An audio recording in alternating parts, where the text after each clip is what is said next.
welcome back to my channel, or welcome if you are new here. If you just clicked on this video, I'm so happy that you did. Today's video is going to be about how to prepare for a natural birth. Right now, I am almost 36 weeks pregnant in just a few days. This is my second pregnancy, and I had a natural kind of home birth for my first one. It was a little bit unplanned, and if you want to hear all that, I will leave a link to our birth story video in the description below. But I'm not going to go into that right now. I'm going to go over different ways that you can prepare your body for a natural birth. There are so many things that you can do and look into, so many different resources that you can search out and study for yourself. Everyone's body is different, so they're going to be needing to do different things and take different supplements and everything like that for their pregnancies. So definitely take that into account when I'm going over all this, and definitely ask your doctor or your midwife before you do any of these things, especially taking different the foods and teas or something that I'm going to suggest, or just the things that I am taking right now. This is stuff that I am doing and things that I have seen help for my first birth. So let's just hop right into the first thing, and that is forward leaning. So when I hit the third trimester, especially right then, I just started leaning forward at all times. So when I'm on my phone in the kitchen, I'm leaning over the counter, I will get down on all fours periodically throughout the day and just lean that way for a little while. When I'm on the floor playing with Kaden, I'm leaning forward. Most of the time I try to lean forward when I'm sitting down instead of like reclining on the couch, even though that's what you really want to do. When you are pregnant and carrying extra weight and having that back pain, it is very easy just to recline, but leaning forward will really help the baby get into the right position and flip to where you want it to give birth. Another thing that I started doing in the third trimester is deep squats. This is when you just get into a very deep squat and you hold that for a while. So I will do this when I'm on the floor playing with Kaden. I will just do it when I remember. This just really helps you engage your baby when it's in the right position to get head down in a good position for a natural birth. And honestly, any stretch that really just opens your hips is really good to do when you are preparing for a natural labor. So there are other ones that I will do throughout the week, but really trying to get into a deep squat daily is something that I try to do. Also, I didn't mention this, but the dryer is going. If you hear that noise, that's what it is. The next would be movement. Any kind of movement, whether that is exercising, walking, stretching, swaying, and moving your hips while you are cooking dinner, anything to really just keep your body, I guess, limber in a way. And that also just helps with all of the aches and pains that comes with pregnancy and carrying that extra weight. So I'm going to jump into some teas that I am drinking for my pregnancy. I did this with my first pregnancy as well, and I did see really great improvement, I believe, because of the teas as well as other things. But I'm drinking 3 different types of teas. The first one is red raspberry leaf tea. If you study into any kind of like natural birth resources, you will probably hear about red raspberry leaf tea. This tea just really helps you strengthen your uterine wall. It prepares you for an easier labor, a quicker labor. It just does so much to prepare you for birth. I started drinking this for my first pregnancy when I hit the second trimester, but this pregnancy I did not get to it until the third trimester. And I'm upping it like every week as I go. Just making a stronger brew, or adding more tea bags when I make it. Right now at almost 36 weeks, I just make a really strong brew, 3 or 4 tea bags, and leave that in there pretty much like all day, and that makes me a half-gallon jar of it that I can drink throughout the next few days. The other 2 teas that I'm drinking are nettle and alfalfa tea. These are both very high in vitamin K, which will help you postpartum with blood clotting. I know that this really helped me with my first pregnancy because I did not bleed a lot afterwards, and then they also just help you with hormone support overall, especially for postpartum. And for those, I just usually brew those together, make a really strong brew like I do with the red raspberry leaf tea, and then make a half-gallon pitcher and drink that throughout the week as well.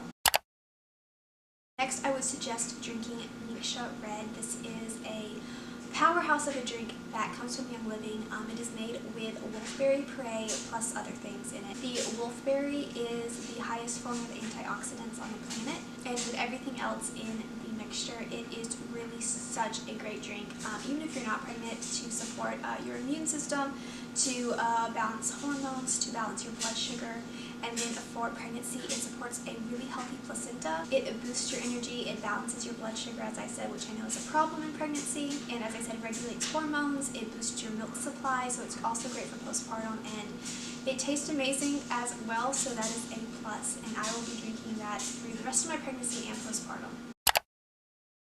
Next, this is also probably something that if you study into natural birth you will hear about, is eating dates. Some people eat 2 to 6 dates a day when they hit 36 weeks. I will be doing that in the next few days. I will probably start with like 4 to 6 dates. That's what I did with my first pregnancy as well. I think it's just depending on the type of dates and like the size you get. Dates are great for softening the cervix and just preparing your body for getting into labor in the last few weeks, the last month of your pregnancy. But I would say ask your doctor or midwife before taking those, especially if you have gestational diabetes, because they are very high in sugar. So if you eat a protein along with the dates, it's better to just keep that balanced. Next would be the gentle birth tincture. I'm going to start that in a few days as well at 36 weeks pregnant. This is just a tincture that helps you get ready for birth. It has a bunch of herbs and things in it. I forgot everything that is in the tincture, but it just helps you prepare your body for labor. Another one that you may have heard about if you've looked into natural pregnancy is evening primrose oil. I did this as well with my first one. I didn't do it as much as I wanted to, so I'm going to be a little bit better about it for this pregnancy, but I'm going to start that at 36 weeks. You can take it internally or you can use it vaginally. It really just helps you soften your cervix and also prepare all that area for labor. And then anything that really softens your cervix and softens all of your lady parts down there is going to be absolutely amazing and great preparing your body for labor. The more it stretches and the softer it is, it will be easier for you to give a natural birth without tearing. So some things that I've been doing are magnesium oil baths. I will add rose water into the bath. Epsom salt baths are also great. Adding lavender oil or aloe into the bath is also something that I love to do. So anything that you can really do to keep that area soft before labor will really help. Next, I would suggest to work on tension relief. When you are in labor and having contractions, your body just wants to tense up and you have got to work against that. So being conscious of it now while you're pregnant, whether it's just pain you're feeling, back pain, tension throughout the day, stress. I like to really clench my jaw and just have my jaw area really tight throughout the day, and when I'm sleeping I know I'm clenching my teeth, so just being conscious of that and then using some things to offset that has really helped through this pregnancy, especially because your jawline is actually related and kind of corresponded to your pelvic region. So if your jaw is tense, your pelvic area is going to be tense as well, and it's going to be harder to bring your baby into the world. So things like releasing your jaw throughout the day, working it, there's different exercises that I've shared over on Instagram. If you're not following me there, I've been sharing a bunch of things for labor prep and natural birth, so if you're not following me there, I'll have a link in the description for you to do so. But things like releasing your jaw throughout the day, doing those different exercises, using some different calming oils like Stress Away and lavender has really helped me throughout this pregnancy, and I'm incorporating those more now as I'm getting towards the end. And then things like dropping your shoulders and swaying and just focusing on releasing that tension now while you are pregnant is going to help so much when you actually get into labor, because right now you're training your mind on what to do, and it'll be easier for you to kind of like transition into that thinking when you are having contractions and being in the midst of labor. Something that will help you with that tension release, and something that I've been doing during this pregnancy and it's really helped me so far, is holding an ice cube in your hand. You just take an ice cube and you hold it in your hand for at least a minute. I'm still working up to that because it hurts and it's cold, but you are using that pain that comes from holding that ice and the tension that you are feeling and building up in your body to train your mind to relax, to drop your shoulders, not to tense up. Whether you want to smell oils during this exercise or just release your jaw, swaying, doing whatever you think is possible to help yourself release that tension while you are feeling that pain go up your arm from the ice. It's not the same pain as giving birth, but it will help you train your mind to turn pain into a relaxing time as well, if that makes any sense. So I'm also going to mention breath work here. There are so many different videos and things you can find of how to breathe through labor to help you really breathe your baby out and to still have air in your lungs, because when you are going through contractions and that pain, it's easy to just breathe how you want, and just focusing on your breath during that time will also help you release tension and keep you energized and having air in your lungs while you are pushing and having those contractions. So definitely look those up and work on those while you are pregnant. Another thing that I really wanted to do for my first birth, but since how the birth went down and it was crazy, I didn't actually get to use these, but using combs for your birth will help you so much. So you pretty much just take a comb or 2 combs in your palms, and you have the pointy parts of them in your palms. So while you're going through contractions, you're squeezing those, and it's kind of like an acupuncture technique, because your hands are closer to your brain than your pelvic region and what is being stretched and pushing your baby out. So it will feel the pain in your hands before it feels the pain down there, and you are kind of counteracting the pain with more pain. You can look into it yourself, but I am really excited to try this with this birth because I have heard so many stories of how it helps, and I really want to have that sort of counter pressure while I'm going through labor. And then I am going to mention about having a happy scent.